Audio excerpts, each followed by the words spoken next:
أعوذ بالله من الشيطان الرجيم. بسم الله الرحمن الرحيم. الرحمن علم القرآن خلق الإنسان علمه البيان. الشمس والقمر بحسبان والنجم والشجر يسجدان. والسماء رفعها ووضع الميزان ألا تطغوا في الميزان وأقيموا الوزن بالقسط ولا تخسروا الميزان. والأرض وضعها للأنام فيها فاكهة والنخل ذات الأكمام والحب ذو العصف والريحان. فبأي آلاء ربكما تكذبان؟ خلق الإنسان من صلصال كالفخار وخلق الجان من مارج من نار. فبأي آلاء ربكما تكذبان؟ رب المشرقين ورب المغربين. فبأي آلاء ربكما تكذبان؟ مرج البحرين يلتقيان بينهما برزخ لا يبغيان. فبأي آلاء ربكما تكذبان؟ يخرج منهما اللؤلؤ والمرجان. فبأي آلاء ربكما تكذبان؟ وله الجوار المنشآت في البحر كالأعلام. فبأي آلاء ربكما تكذبان؟ كل من عليها فان ويبقى وجه ربك ذو الجلال والإكرام. فبأي آلاء ربكما تكذبان؟ يسأله من في السماوات والأرض كل يوم هو في شأن.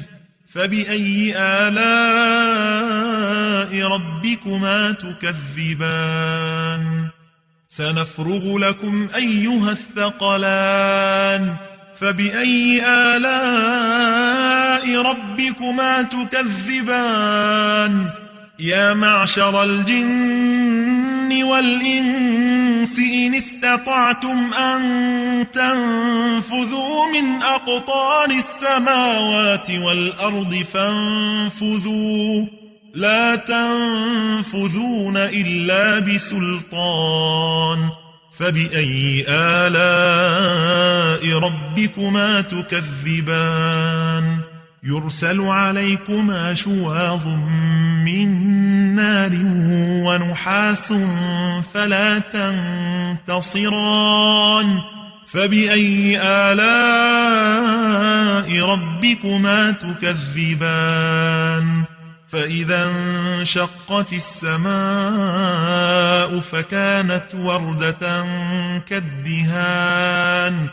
فبأي آلاء ربكما تكذبان؟ فيومئذ لا يسأل عن ذنبه إنس ولا جان. فبأي آلاء ربكما تكذبان؟ يعرف المجرمون بسيماهم فيؤخذ بالنواصي والأقدام. فبأي آلاء ربكما تكذبان؟ هذه جهنم التي يكذب بها المجرمون يطوفون بينها وبين حميم آن فبأي آلاء ربكما تكذبان ولمن خاف مقام ربه جنتان فبأي آلاء ربكما تكذبان ذواتا أفنان فبأي آلاء ربكما تكذبان فيهما عينان تجريان فبأي آلاء ربكما تكذبان فيهما من كل فاكهة زوجان فبأي آلاء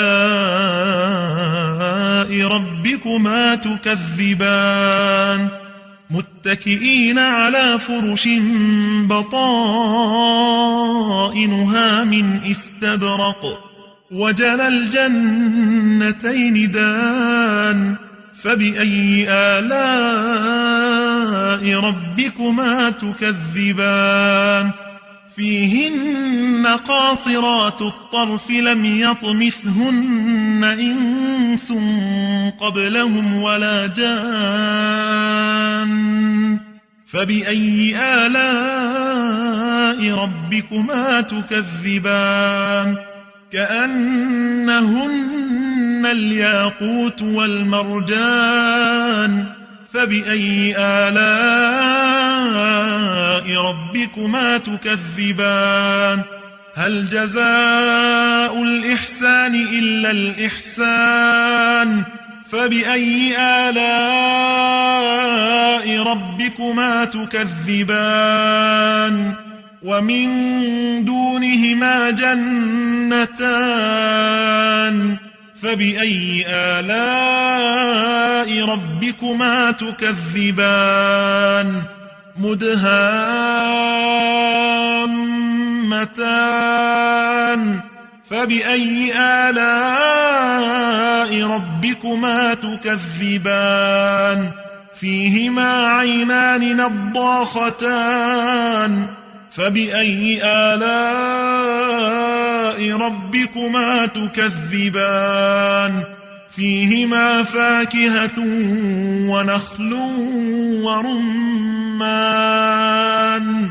فبأي آلاء ربكما تكذبان فيهن خيرات حسان فبأي آلاء ربكما تكذبان حور مقصورات في الخيام فبأي آلاء ربكما تكذبان لم يطمثهن إنس قبلهم ولا جان